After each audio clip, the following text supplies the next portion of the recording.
What's up?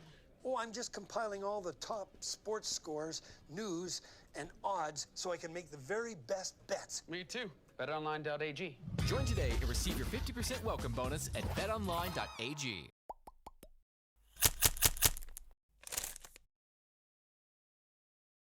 Let's go around the league here because, again, major developments. Kawhi Leonard is out west, and, Jimmy Butler no longer in Philadelphia. He's in Miami. Maybe Chris Paul joins him, but I don't care about the Heat.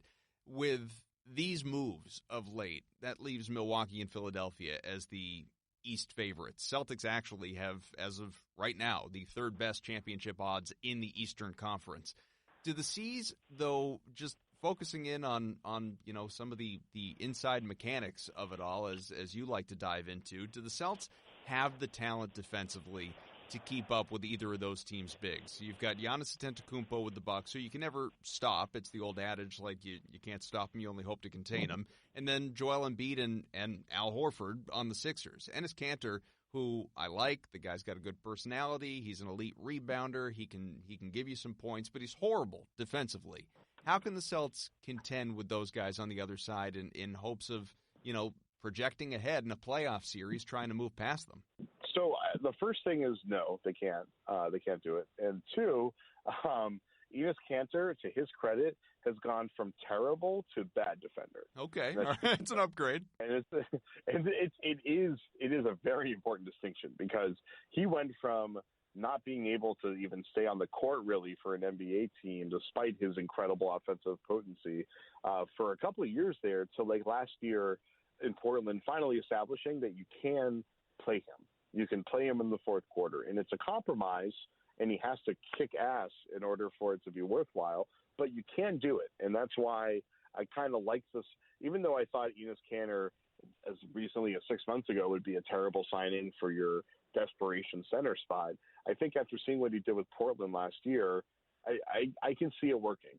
The problem is, when you're going up against those guys, it's going to be a problem. I've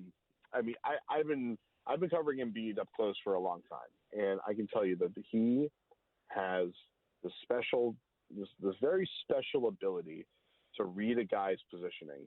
And no matter how powerful you are, even if you're Aaron Baynes and you can push him off the spot, he is just, no matter what, eventually figures you out. And that's what the great big men do. But he eventually figures out how he can leverage you out of position. He gets you on an edge and then blows you away.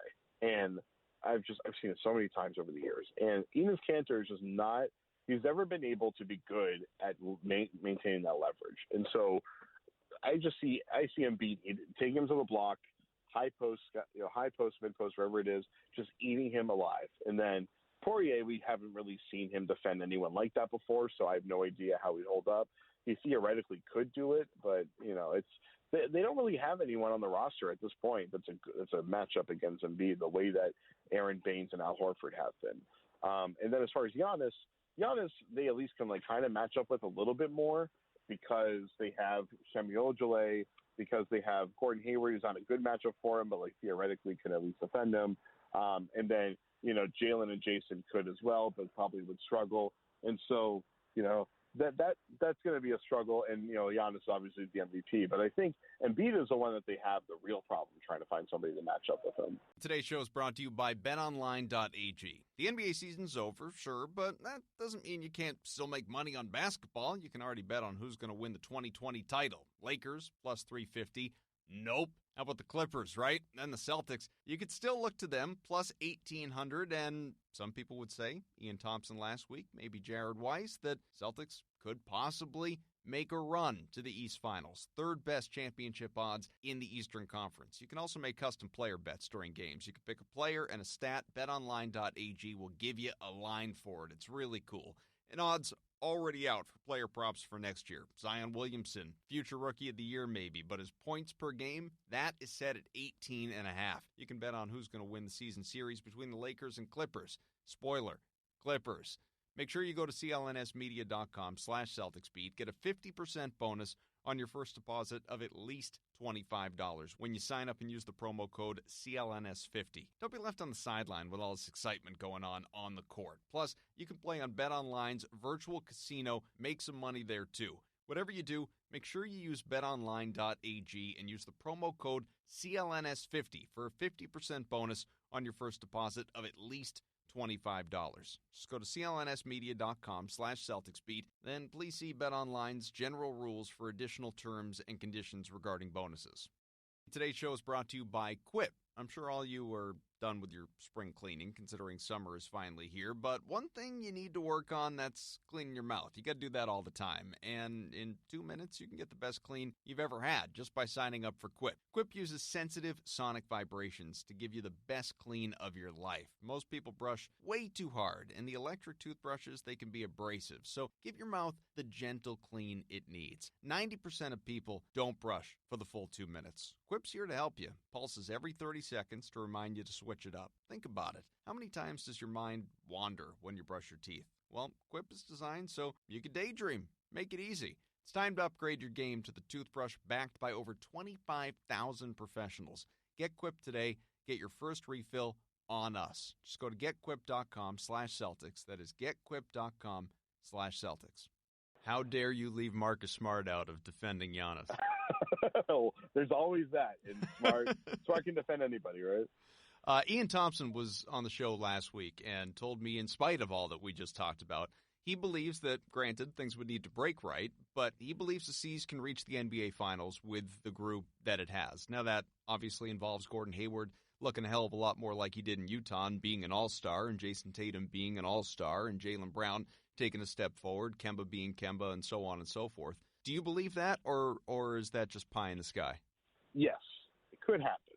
I think Giannis would have to step on a giant samurai sword, and Joel Embiid would need to never come back from China for it to happen. I could see it happening. So the realistic ways that could happen are, like, Hayward's the huge X factor here. Even if Jalen and Jason make their improvements and they get, they get towards the All-Star threshold, I think it really comes down to, is Hayward going to be that guy that replaces Al Horford? And Hayward's different than Al Horford, but what he does is he's the complementary playmaker that can make everything flow and take the pressure off of Kemba Walker to have kind of a similar system to what Kyrie was doing last year, where it's a lot of isolation or high pick and roll playmaking. Like the Brad Stevens system relies on another really good playmaker to have everything flow through him and allow everybody to play off of him, and then they can keep kind of changing who everything is playing off of. So if they're able to pull that off and Hayward is able to be the dominant guy that he was a couple of years ago, then that's where they have that chance to really be a finals team. But that weakness at the 5 is a pretty significant weakness against a bunch of teams that don't really have any weaknesses. I mean, they have some weaknesses in skill here or there, but like they have complete dominant two-way players at every single position. So, it's going to take a miracle for it to happen, but they're like that one team in the East that you can see having the potential to make that leap to get onto the same tier as Milwaukee and Philadelphia.